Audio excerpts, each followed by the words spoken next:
tenía 15 años, me llevó mi padre a Madrid. Yo era un chico de provincias, de Bilbao, donde no había teatro en esa época, y no sé por qué, mi padre me llevó a Madrid y me llevó a ver una obra de un gran autor español que se llama Francisco Nieva, y la obra se llamaba La señora Tártara. Era una obra muy surrealista, muy extraña, y recuerdo que yo vi aquello fascinado y pensé, yo quiero hacer esto en la vida. Esto es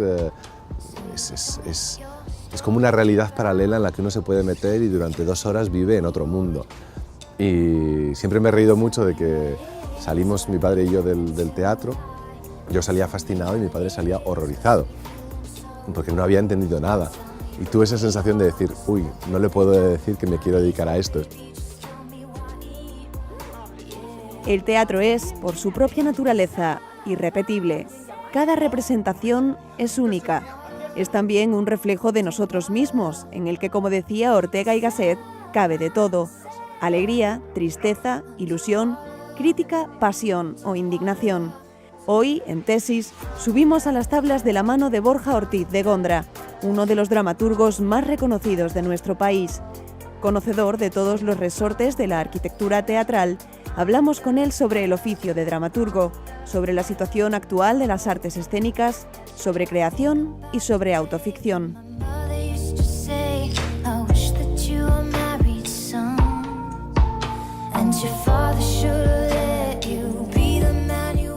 Es un oficio bastante complejo porque es un oficio que exige saber, dominar la literatura, dominar la escritura, pero también los demás elementos del espectáculo. Un dramaturgo siempre está al servicio del director, trabaja con él y le ayuda a organizar el sentido de lo que van a ver los espectadores. Digamos que la labor del dramaturgo consiste en organizar junto con el director los elementos del espectáculo para que puedan ser leídos y decodificados por el espectador como pretende el equipo que está creando la obra. Cada uno de los géneros literarios tiene sus reglas específicas y sus propias técnicas.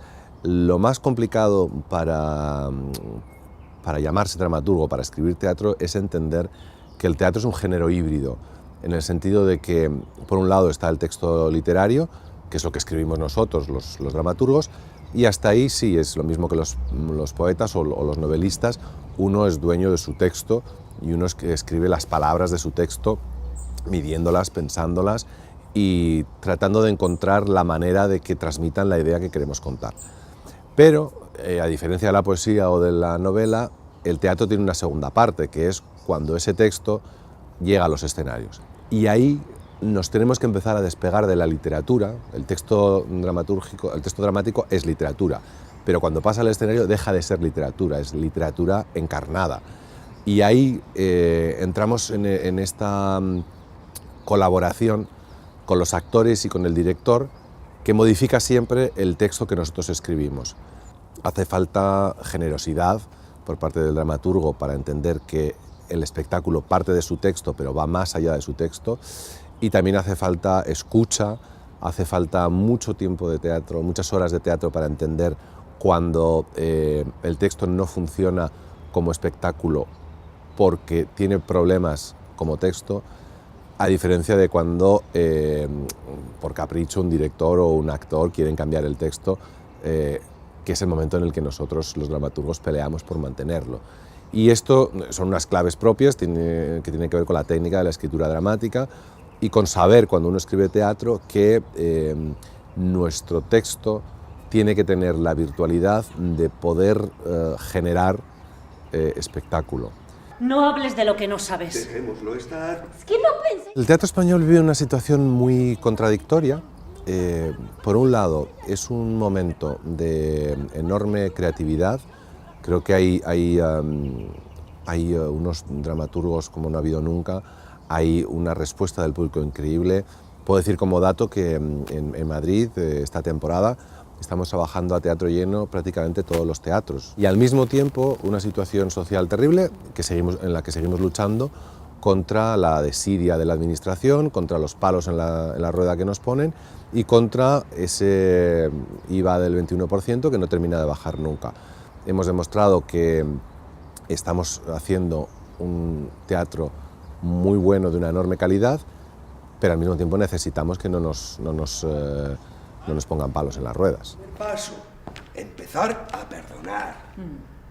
Para perdonar, hace falta que te pidan perdón. Lo que tiene de específico el teatro, frente a otros medios como la televisión o internet, es la inmediatez del hecho escénico. La sensación de que solo se produce mientras lo estás viendo y no lo puedes reproducir, no lo puedes ver desde tu casa, es algo que ocurre en el aquí y en el ahora. El público necesita estas experiencias en vivo y sabes que el teatro tiene algo de irrepetible porque solo se produce mientras lo estás viendo.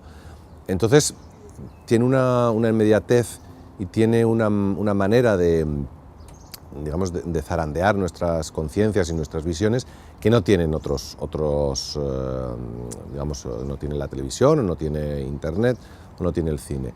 Dicho esto, yo soy muy escéptico con el pensamiento de que el teatro pueda cambiar el mundo. Creo que estamos ya muy descreídos, somos muy irónicos y es difícil que por ver una obra de teatro vayamos a cambiar nuestra actitud. Pero lo que sí nos permite es por lo menos la empatía, es decir, ponerte en el lugar del otro, verlo, por lo menos las 2 horas que dura el espectáculo. El teatro te obliga a mirar al otro y te obliga a ponerte en su lugar. ¿Qué ocurre después cuando salgas del teatro con eso que has vivido? Dependerá de cada espectador.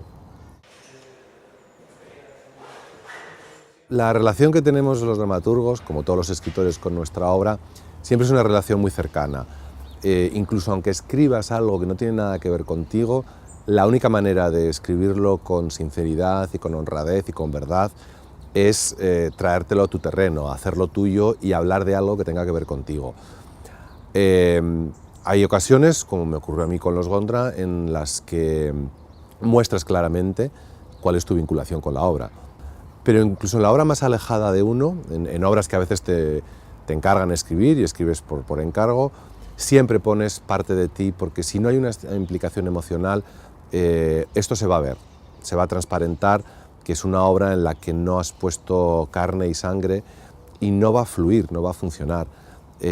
Siempre tenemos que encontrar cuál es nuestro punto de conexión con la obra, cómo conectamos el universo de la obra con nosotros para ponerle carne, porque si no la obra va a ser una cosa deslavazada, una cosa técnica que no va a conseguir dar cuenta de ese universo que nosotros siempre llevamos de nuestro propio yo hacia la obra.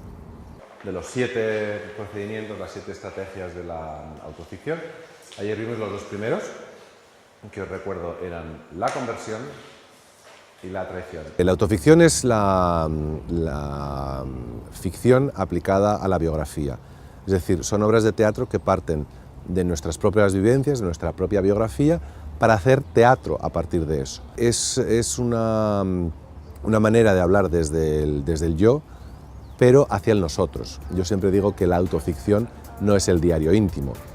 Al final siempre estamos haciendo teatro y lo que queremos es comunicar al público una historia que es muy personal, que está basada en mi propia vida, pero no deja de ser una obra de teatro. No se trata de mostrar el diario íntimo, se trata de comunicar y encontrar el diálogo con el público. Se habrá muerto. Angustias cuidaba los bulbos, Carmen bordaba. ¿Sabe quién se ha muerto? Angustias estira su cuello para mirar quién habla. Nadie. Que si sabe usted quién se ha muerto. Yo creo, y esto tiene que ver con el curso que estoy dando, que creo que no se puede crear dramaturgos, se puede ayudar a quien tiene el vicio de la escritura o el gen de la escritura, se le puede ayudar a entender cómo escribir teatro. Pero creo que los escritores nacen, no se hacen, o lo traes de serie o no habrá manera. Y en mi caso, como en el de muchos otros, ya escribíamos por nuestra cuenta y lo que nos llevó a escribir teatro es estar en el mundo del teatro.